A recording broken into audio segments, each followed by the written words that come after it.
morning, part 4, intimate immensity. When a relaxed spirit meditates and dreams, immensity seems to expect images of immensity. The mind sees and continues to see objects while the spirit finds the nest of immensity in an object. We shall have various proofs of this if we follow the daydreams of the single word, vast, inspired and Baudelaire.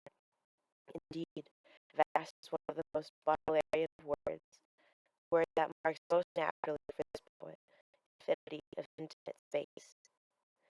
No doubt, pages could be found in his work in which the word vast is merely its ordinary geometrical objective meaning, around a vast oval table, as for a description in Curiosités Esthétiques. But when one has become hypersensitive to this word, one sees that it denotes attraction for felicitous amplitude. Moreover, if we were to count the different usages of the word vast in Baudelaire's writings, we should be struck by the fact that examples of its positive, objective use are rare, compared with the instances when the word has more intimate resonances. Despite the fact that Baudelaire consciously avoided words used by force of habit, and took particular pains not to let his adjectives be dictated by his nouns, he did not keep a close eye on his use of the word vast. Whenever a thing, a thought, or a daydream was touched by grandeur, this word became indispensable to him. I should like to give a few examples of the astonishing variety of uses to which he put it. The opium eater must have a vast amount of leisure to derive benefit from his soothing daydreams. Daydreaming is encouraged by the vast silence of the country. The moral world opens up vast perspectives filled with new clarities. Certain dreams are laid on vast canvases of memory, and elsewhere Baudelaire speaks of a man who was the prey of great projects, oppressed by vast thoughts.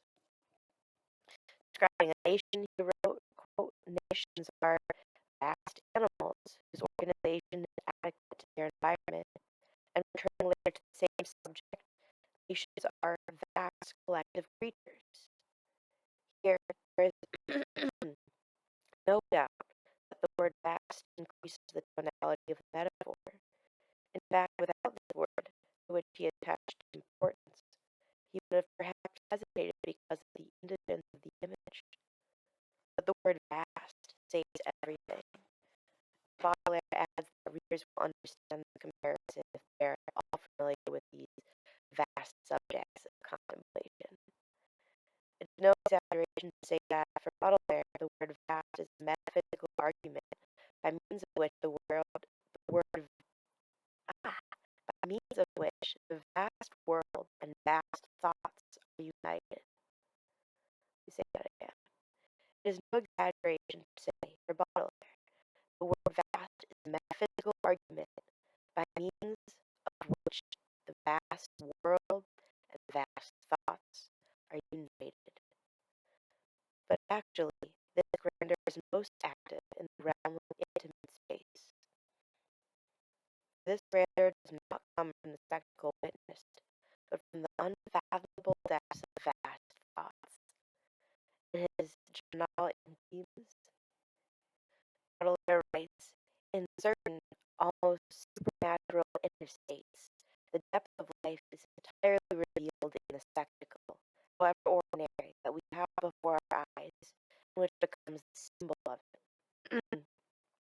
Here we have a passage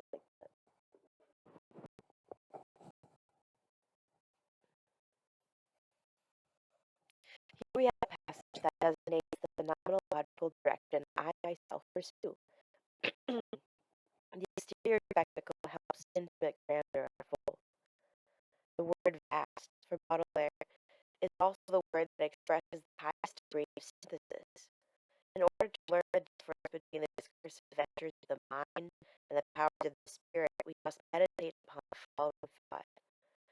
Quote, lyrical spirit takes strides that are as vast as synthesis, while the novelist's mind delights in analysis. Thus, under the banner of the word vast, the spirit finds its embedded being. The word vast reconciles contraries. As vast as night and light, in a poem about Ashish, we find some elements of this famous line that haunts the memory of all Baudelaire's admirers. Quote, the mortal world opens up vast perspectives filled with new clarities. And so it is the moral nature, the moral temple, that conveys grandeur in its pristine state. Throughout the poet's work, one can follow the action of a vast unity that is always ready to unite the dislocated riches. The philosophical mind goes in for endless discussion on the relation of the one to the many, while Baudelaire's meditations, which are very typically poetic, find a deep, somber unity in the very power of the synthesis through which the different impressions of the senses enter into correspondence. Often, these correspondences have been examined too empirically as being the effects of sensibility. However, the range of sensibility from one dreamer to the other rarely coincides. Except for the delight that it affords every reader's ear, meter is not given to all of us. From the very first chords of the sonnet, correspondences, the synthesizing action of the lyrical spirit is at work. Even though poetic sensibility enjoys countless variations on the theme of correspondences, we must acknowledge that the theme itself is also eminently enjoyable. Baudelaire says, in fact, that at such moments the sense of existence is immensely increased. Here we discover that immensity in the intimate domain is intensity, an intensity of being, the intensity of being evolving in a vast perspective of intimate immensity. It is the principle of correspondences to receive the immensity of the world, which transform into intensity of our intimate being. We institute transactions between two kinds of grandeur. We cannot forget that Baudelaire experienced these transactions. Movement itself has, so to speak, a favorable volume, and because of its harmony, Baudelaire included it in the aesthetic category of vastness. Writing about the movement of a ship, he said, the poetic idea that emanates from the operation of movement inside the lines is this hypothesis of a vast, immense creature, complicated but rhythmic, an animal endowed with genius, suffering and sighing every sigh and every human ambition. Thus, the ship, beautiful volume resting on the waters, contains the infinite of the word vast, which is a word that does not describe, but gives primal being to everything that must be described. For Baudelaire, the word vast contains a complex of images that deepen one another because they grow on a vast being. At the risk of my demonstration becoming diffuse, I have tried to indicate the places in Baudelaire's work where this strange adjective appears. Strange because it confers grandeur upon impressions that have nothing in common. But in order to give my demonstration greater unity, I shall follow a line of images or values which will show that, for Baudelaire, immensity is an intimate dimension. A rarely felicitous expression of the intimate nature of the notion of immensity we found in the pages Baudelaire devoted to Richard Wagner, in which he lists, so to speak, three states of this impression of immensity. He begins by quoting the program of the concert at which the prelude to Lohengrin was played. From the very first measures, the spirit of the pious recluse who awaits the sacred cup is plunged into infinite space. Little by little he sees a strange apparition assuming form. As this apparition becomes clearer, the marvelous band of angels bearing in their midst the sacred goblet passes. The holy procession approaches. Little by little the heart of God's elect is uplifted. Its wells expand, stirred by ineffable aspirations. It yields to increasing bliss, and as it comes nearer to the luminous apparition, when at last the Holy Grail itself appears in the midst of the procession, it sinks into ecstatic adoration as if the whole world had suddenly disappeared.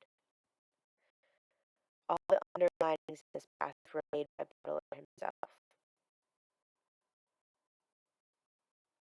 They make us sense clearly that progressive expansion, the underlying passages, were plunged into infinite space, marvelous band of angels, yield to increasing bliss, luminous apparition, and it sinks into ecstatic adoration as though the whole world has suddenly disappeared. They make us sense clearly the progressive expansion of the daydream up to the ultimate point when immensity that is born intimately in a feeling of ecstasy dissolves and absorbs, as it were, the perceptible world. The second state of what we might call an increased being is furnished by a few lines of Liszt. These lines permit us to participate in mystic space, born out musical meditation. Vaporous ether overspreads a broad dormant sheet of melody. In the rest of this text, by Liszt, metaphors of light help us to grasp this extension of a transparent musical world. But these texts only prepare Baudelaire's own note on the subject, in which the correspondences appear to be intensifications of the senses, each enlargement of an image enlarging the grandeur of another image as immensity develops. Here, Baudelaire, who is now entirely immersed in the onanism of music, as he says, one of those impressions of happiness that nearly all imaginative men have experienced in their sleeping dreams. I felt freed from the powers of gravity, and through memory succeeded in recapturing the extraordinary voluptuousness that pervades high places. Involuntarily I pictured to myself the delightful state of a man in the grip of a long daydream, in absolute solitude, the solitude with an immense horizon and widely diffused light. In other words, immensity with no other setting than itself. In the text that follows, any number of factors may be found that could be used for a phenomenology of extension, expansion, and ecstasy. But after having been lengthily prepared by Baudelaire, we have now come upon the formula that must be put in the center of our phenomenological observations. Immensity with no other setting than itself. Concerning this immensity, Baudelaire has just told us in detail that it is the conquest of intimacy. Grandeur progresses in the world in proportion to the deepening of intimacy. Baudelaire's daydream does not take shape in contemplation of a universe. He pursues it, as he tells us, with closed eyes. He does not live on memories. His poetic ecstasy has become little by little an eventless life. The angels whose wings had once shone blue in the sky have blended into the universal blue. Slowly, immensity becomes a primal value, a primal intimate value. When the dreamer really experiences the word immense, he sees himself liberated from his cares and thoughts, even from his dreams.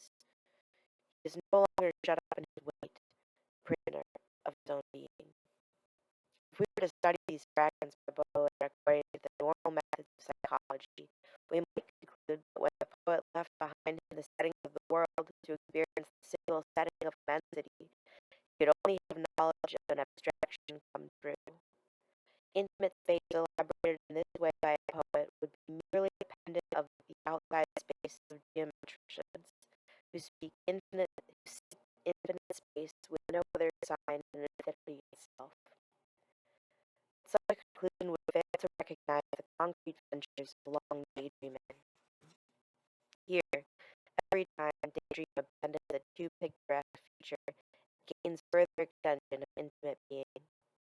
Without even having the privilege of hearing Tannhauser, the reader who reflects on these pages by Baudelaire, while recalling the successive states of the poet's daydream, cannot fail to realize that in rejecting metaphors that are too facile, it is marked with an ontology of human depth.